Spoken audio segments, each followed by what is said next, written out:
spiced up. That has really bled the Christian community to where they're less than 2% of the population now. The presence of a Christian community within the Holy Land, can you imagine, where Jesus first stepped foot, will no longer be there.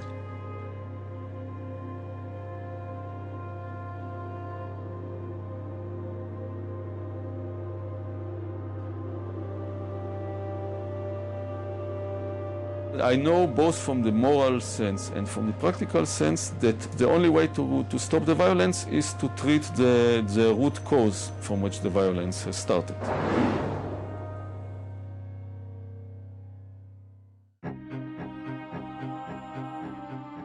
The number one myth that Westerners have about this conflict is that Arabs and Jews have been fighting for thousands of years and they're going to continue to fight.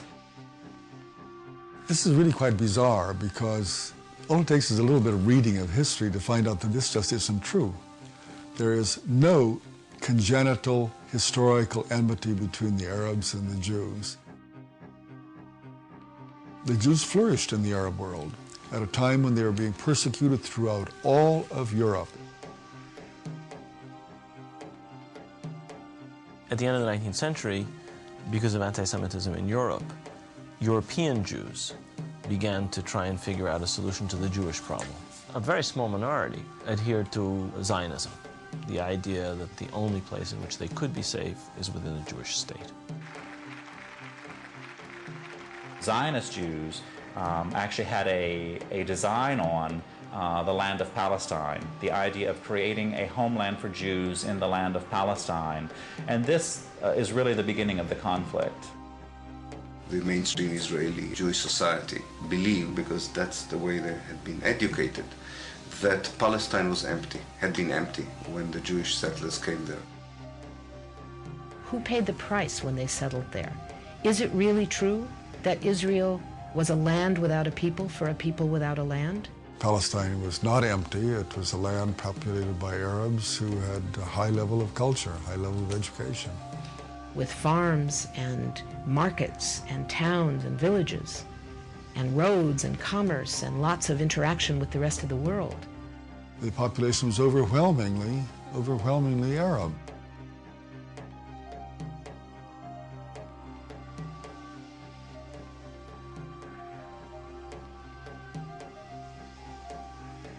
Jewish immigration increased under British rule following World War I, when Britain implemented the Balfour Declaration, promising a Jewish homeland in Palestine. This measure conflicted with Britain's previous promise of self-rule for Arab inhabitants throughout the region. Britain was basically extremely supportive of the Zionist movement. It helped to establish all of the structures of a state. At the same time, the Arabs of Palestine were denied the right of self-determination.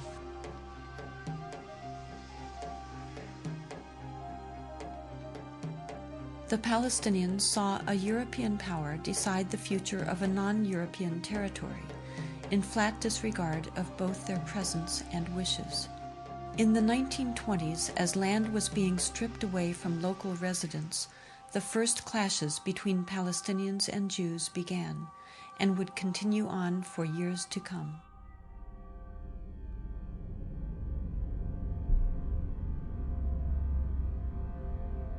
Until the early 1930s, the Jewish population of Palestine remained under 17%.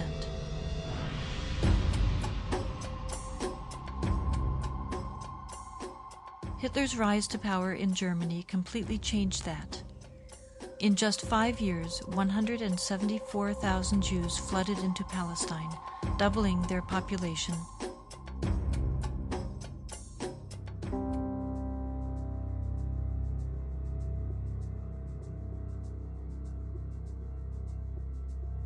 As the world attempted to make amends for the horrors of Nazi genocidal policies, efforts to make Palestine a Jewish homeland increased. The Palestinians, they were not the Nazis. They were not responsible for the Holocaust. But they were the ones who paid the price. In 1947, with the conflict spiraling out of control, Britain decided to turn the problem of Palestine over to the United Nations. The UN, under pressure, proposed to divide the land into two states, an Arab state and a Jewish state. Arabs were to be given 43% of the land, despite the fact that they made up more than 2/3 of the population and owned over 92% of the land. Jews were to be given 56%, although they comprised only 1/3 of the population and owned less than 8% of the total area. Nevertheless, they were given not only most of the land, they were given the most fertile land. Zionist leaders took advantage of their superior military preparation and immediately began occupying major Arab cities in Palestine.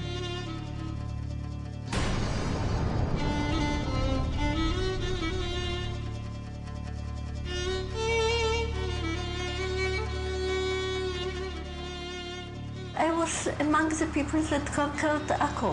When we were walking around, we entered a flat. There was a pair of shoes of a small child, maybe 2 years old. They didn't have time to put on the shoes, so they left the shoes and they ran away. They left everything.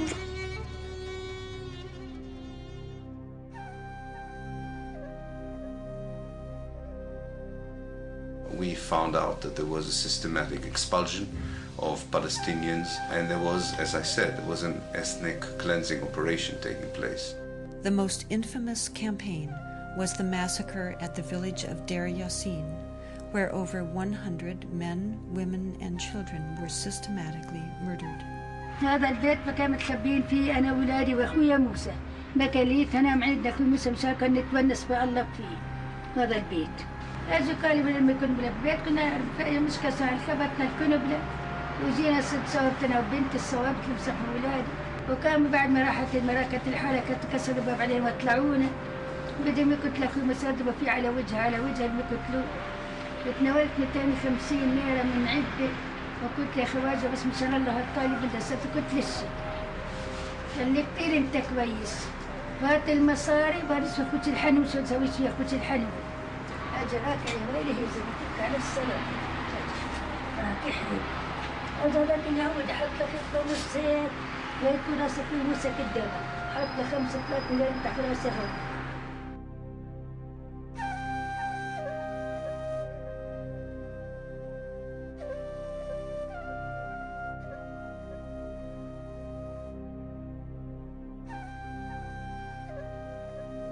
The ruthlessness of the attack on Deir Yassin drove fear and panic into the Palestinian population and led to the flight of unarmed civilians from their homes.